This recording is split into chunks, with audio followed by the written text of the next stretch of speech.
Mensajes positivos. Empezamos a ver en la primera lectura de la misa, la lectura del libro del Apocalipsis. Un libro que tiene muchas interpretaciones y que se presta a bastantes cosas, pero que tiene una estructura muy interesante, que va a valer la pena que la vayamos leyendo. Hoy nos dice Juan 1, del 1 al 4 y capítulo 2, del 1 al 5. Esa es la revelación que Dios le confió a Jesucristo, para que Él manifestara a sus servidores lo que tiene que suceder en breve, y que comunicó por medio de su ángel a su siervo Juan. Él narra lo que vio y afirma que es palabra de Dios atestiguada por Jesucristo. Dichosos los que lean y escuchen la lectura de esta profecía y hagan caso de lo que de ella está escrito, porque el tiempo señalado está cerca. Yo, Juan, les deseo la gracia y la paz a las 7 comunidades cristianas de la provincia de Asia, de parte del que es, del que era, del que ha de venir, y de parte de los 7 espíritus que están ante su trono. Oí al Señor que me decía: al encargado de la comunidad cristiana de Éfeso, escríbele así: esto dice el que tiene las 7 estrellas en su mano derecha y camina entre los 7 candelabros de oro. Conozco tus obras, tu esfuerzo y tu paciencia.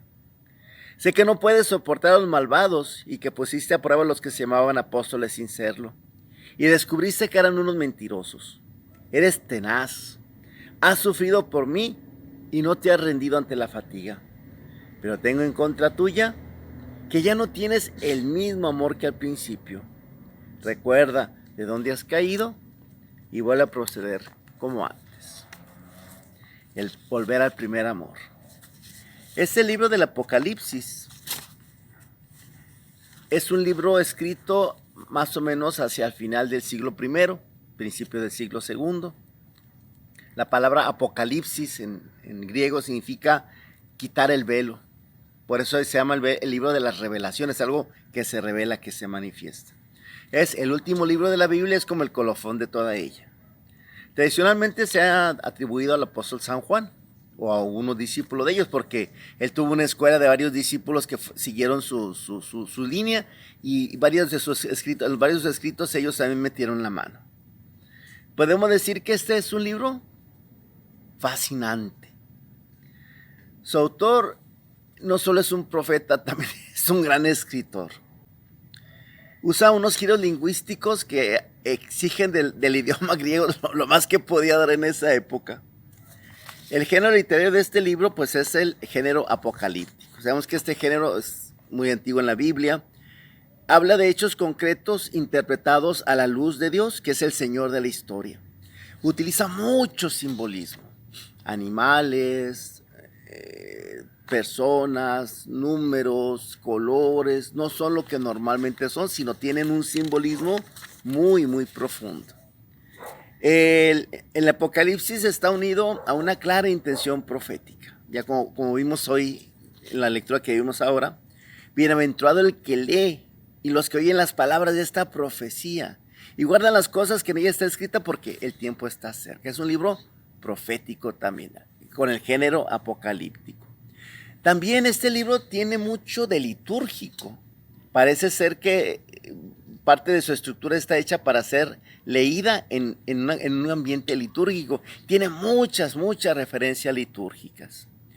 Al intentar hablar de la estructura de este libro, pues hay muchas versiones, muchas ideas y muchos aportes. En uno de ellos, que se me hizo interesante, pone una estructura. Tiene un prólogo de los capítulos del 1 al 3 y un epílogo hacia el capítulo 22.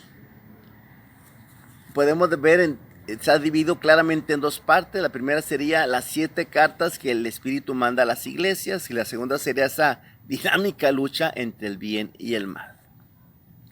En esa lucha podemos ver 5 secciones. Viene una introducción, los capítulos del 4 al 5, donde se presentan los personajes, podemos decir los elementos que van a interactuar. Dios, la corte celestial, el Cordero, el libro de los 7 sellos. En la segunda sección, capítulo 6, 1 hasta el 7, 17, se plantea el problema de la lucha del bien y del mal. Ahí viene la apertura de los sellos y con todo lo que implica de situaciones. Luego vendría en la tercera parte una confrontación dialéctica entre el bien y el mal, capítulo 8, 1 al 11, 4. Es el sonido de las trompetas. Ahí se ve esa lucha dinámica, dialéctica entre el bien y el mal, donde hay subidas, hay bajadas, hay estancamientos, hay soluciones temporales, y hay una lucha continua y constante que siempre va hacia adelante. Luego vendría la cuarta sección, capítulo 11, 15 al 16, 16, sería ya el desarrollo dramático hasta su culmen. La mujer, el dragón, los 7 ángeles con sus copas. Y finalmente, la quinta sección sería la conclusión, que sería la condenación del mal y la exaltación del bien con la Jerusalén celestial.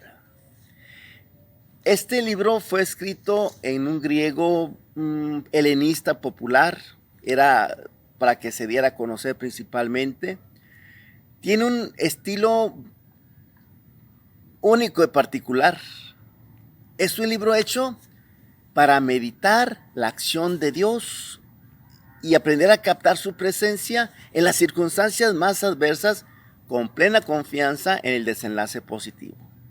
Se escribió hacia final del siglo I, cuando empezaron a arreciar las persecuciones romanas, se hicieron cruentas, cuando empezó, por ejemplo, Dionisiano, el emperador Dionisiano, a exigir el culto al emperador y la pena de muerte a quien no la cumpliera, pues entonces los cristianos ahí tuvieron que pagar con sangre el ser fieles a su fe.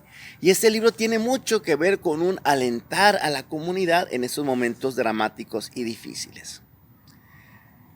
Se presta muchas cosas y de ellas se han dicho bastantes asuntos. Y es interesante, pero este libro, para poderlo interpretar, tenemos que meternos mucho en un contexto que no es el nuestro. Voy a poner un ejemplo.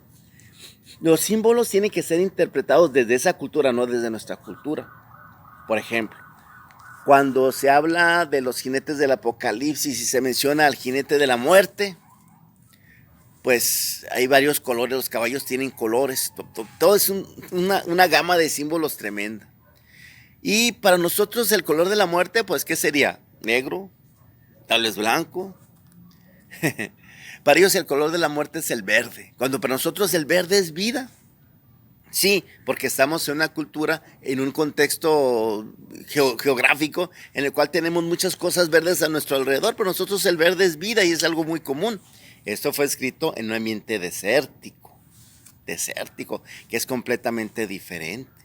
Ahí lo verde es lo que está destinado a morir, a perecer.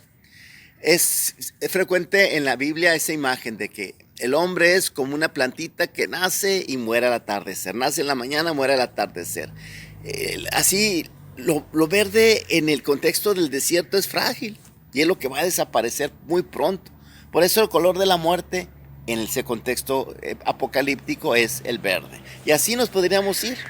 Los colores, los números, cada número tiene un simbolismo. El 7, que es el número de la perfección. El 6, que es el número que intentó ser como el 7, pero no lo consiguió. El famoso 666 es la esencia misma de la maldad, de la imperfección, del que intentó llegar hasta el trono del cielo, pero no lo consiguió, el demonio, ¿verdad?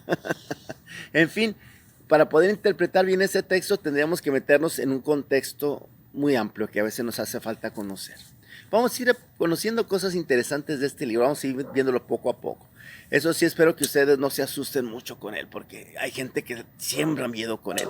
Yo tuve una experiencia en la primaria cuando unos compañeros llevaron un libro con imágenes del Apocalipsis, supuestamente lo que iba a suceder. Hasta me enfermé del estómago. No. Hay que saberlo interpretar en su contexto y es muy interesante.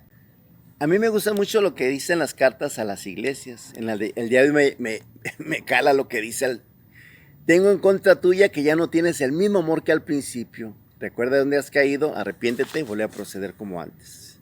Vuelve a tu primer amor, ¿verdad? Tiene cosas muy interesantes ese libro, la vamos a ir sacando poco a poquito. Ayúdame a dar a conocer este mensaje.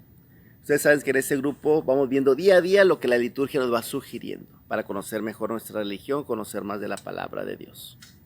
Invita a más gente que entre este grupito de mensajes positivos y comparte ese mensaje con más personas. Ese apostolado que es mío, te invito a que también sea tuyo. Mensajes positivos.